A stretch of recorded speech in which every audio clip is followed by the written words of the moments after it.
Hi, welcome to live with food. நம்ம இன்னைக்கு சாம்பார் சாதம் பார்க்க போகிறோம். ரொம்ப ஈஸியாக குக்கரில் செஞ்சிடலாம். இது எப்படி பண்ணுறதுன்றதை பார்க்கலாம் வாங்க. இப்போ நான் ஒரு பவுல் எடுத்திருக்கேன். இதில் நான் அரிசியை ஊற வச்சுக்கிறேன். இது புழுங்கல் அரிசி, சாப்பாட்டு அரிசி. இப்போ இதோட துவரம்பருப்பும் சேர்த்து ஊற வச்சிடுறேன்.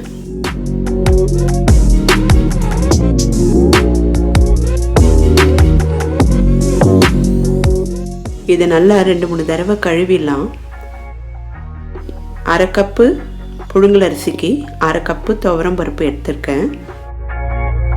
ஈக்குவலாக எடுத்தால் இந்த சாம்பார் சாதம் ரொம்ப நல்லா இருக்கும். இப்போ நல்லா கழுவிட்டேன். இதை ஒரு 30 நிமிஷம் ஊற வச்சிடலாம். அரிசி ஊற ஊற நமக்கு சாதம் ஈஸியாக வெந்துடும்.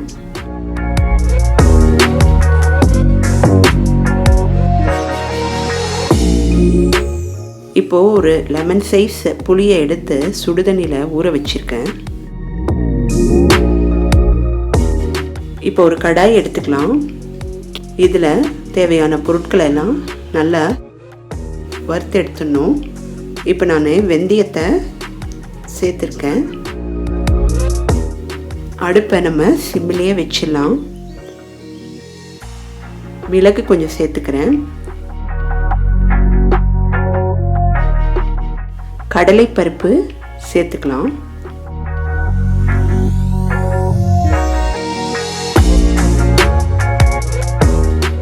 தனியா சேர்த்துக்கலாம்.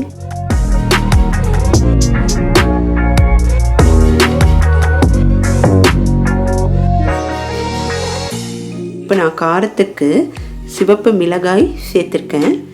உங்களுக்கு இன்னும் காரம் வேணும்னா நீங்கள் மிளகாய் சேர்த்துக்கலாம். இந்த பொருட்களை எல்லாம் சிம்மில் வச்சு நம்ம பொறுமையாக வறுத்துக்கலாம். கருகக்கூடாது, அதனால் கொஞ்சம் நல்லாவே ரோஸ்ட் பண்ணிக்கலாம். தனியாவோட வாசனை, வெந்தயத்தோட வாசனையெல்லாம் நமக்கு இந்த சாம்பார் சாதத்துக்கு தனி சுவையை கொடுக்கும். கருவேப்பிலையை சேர்த்துக்கலாம். கருவேப்பிலையை சேர்க்கறதுனால கருவேப்பிலையில் இருக்கிற இரும்பு சத்தும் நமக்கு கிடைக்கும். இதை நல்லா பொடி பண்ணிடலாம். இப்போ ஒரு குக்கர் பாத்திரம் எடுத்துக்கலாம். ஒரு கப்புக்கு நான் 4 கப்பு தண்ணி விட்டுருக்கேன். அரிசி ஊற வச்ச இந்த தண்ணியே விட்டுக்கலாம்.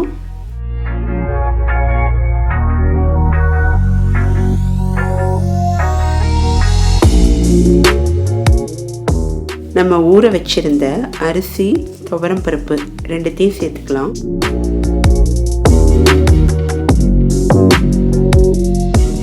பச்சரிசி சாப்பிடுவீங்கன்னா பச்சரிசியும் துவரம்பருப்பும் நீங்கள் எடுத்துக்கலாம்.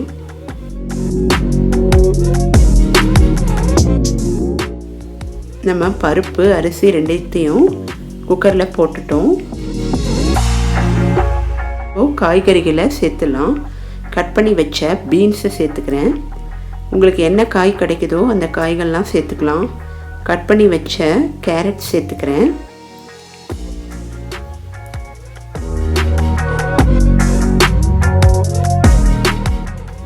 காய்களை அதிகமாக சேர்த்துட்டோன்னா இந்த சாம்பார் சாதம் டேஸ்ட்டு நல்லாயிருக்கும். கட் பண்ணி வச்ச முள்ளங்கி சேர்த்துக்கிறேன். இதை தவிர உங்களுக்கு கத்திரிக்காய், வெண்டைக்காய் சேர்க்கணுன்னா அதை நல்லா எண்ணெயில் ஒரு தடவை வறுத்து எடுத்துட்டு அப்புறம் சேர்த்துக்கலாம். இப்போ நான் பூசணிக்காய் சேர்த்துருக்கேன். வெள்ளை பூசணிக்காய், மஞ்சள் பூசணிக்காய் சேர்த்துக்கிறேன்.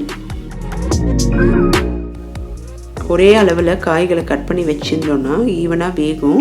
இப்போ இதோட பச்சை மிளகாய் ஒன்று சேர்த்துக்கிறேன் டேஸ்ட்டு கொடுக்கறதுக்காக. சின்ன வெங்காயம் ரொம்ப முக்கியம் சாம்பார் சாதத்துக்கு, அதனால் அதையும் சேர்த்துக்கிறேன். பெருங்காயம் கட்டி சேர்த்துக்கிறேன்.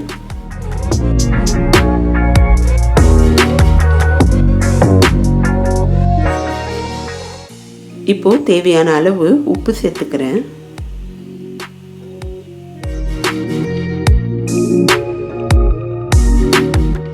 மஞ்சத்தூள் கொஞ்சமாக சேர்த்துக்கிறேன்.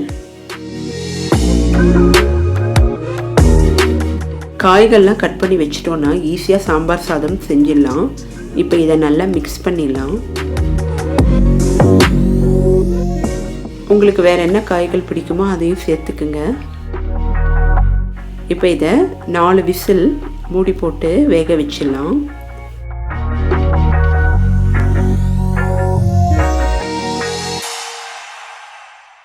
டேஸ்ட் அபாரமாக இருக்கும். குழந்தைங்கள்லாம் ரொம்ப விரும்பி சாப்பிடுவாங்க. ப்ரோட்டீன், வெஜிடபிள்ஸ் எல்லாமே சேர்ந்து ஒரு முழுமையான பேலன்ஸ்டு ஃபுட்டாக கிடைக்கும் நமக்கு இந்த சாம்பார் சாதம். இப்போ ஒரு பாத்திரம் எடுத்துக்கலாம். இதில் ஊற வச்ச புளியை நல்லா கரைச்சி எடுத்துக்கலாம்.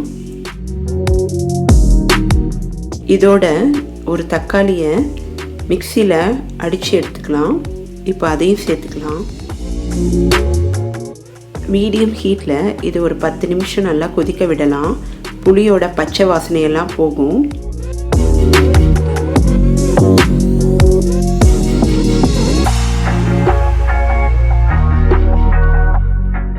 ஸ்டீம் எல்லாம் அடங்கிடுச்சு.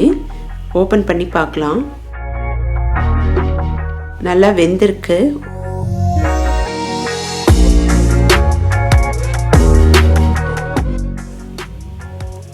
சாதத்தை நல்லா மசிச்சிடலாம்.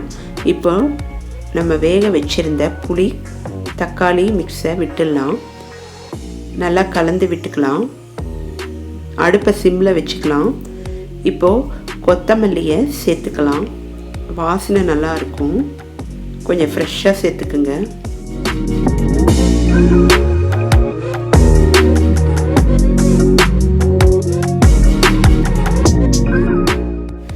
இப்போது நம்ம பொடி பண்ணி வச்சுருந்த அந்த பொடிகளை சேர்த்துடலாம். பொடி சேர்க்கும்போது வாசனை ரொம்ப நல்லா இருக்கும்.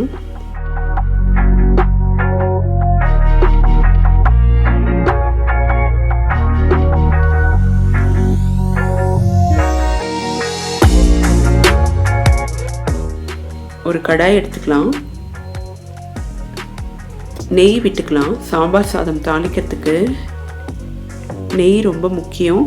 உங்களுக்கு நெய் விருப்பம் இல்லை அப்படின்னா நீங்கள் நல்ல நெய்யை விட்டுங்க. இப்போ இதோட கடுகு, வெந்தயம், மிளகாய் வத்தல் 3த்தையும் தாளிச்சிடலாம். டேஸ்ட்டுக்காக முந்திரியும் சேர்த்துருக்கேன்.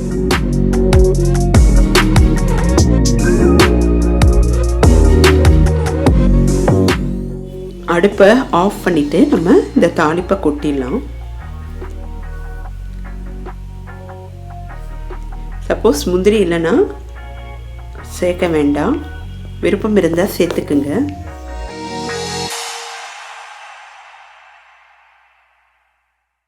இந்த வெந்தய வாசனை சாம்பார் சாதத்துக்கு ஒரு நல்ல சுவையை கொடுக்கும். அதனால் கண்டிப்பாக வெந்தயத்தில் தாளிச்சிடலாம். இப்போது தாளிப்பை கொட்டிடலாம். நமக்கு சுட சுட சாம்பார் சாதம் ரெடி ஆயிடுச்சு. இந்த மழை காலங்களில் இந்த மாதிரி சாம்பார் சாதம் செஞ்சு சாப்பிட்டா ரொம்ப நல்லாயிருக்கும்.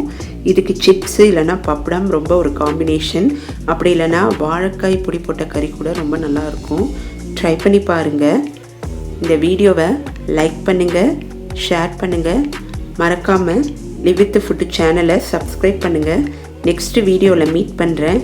பாய்.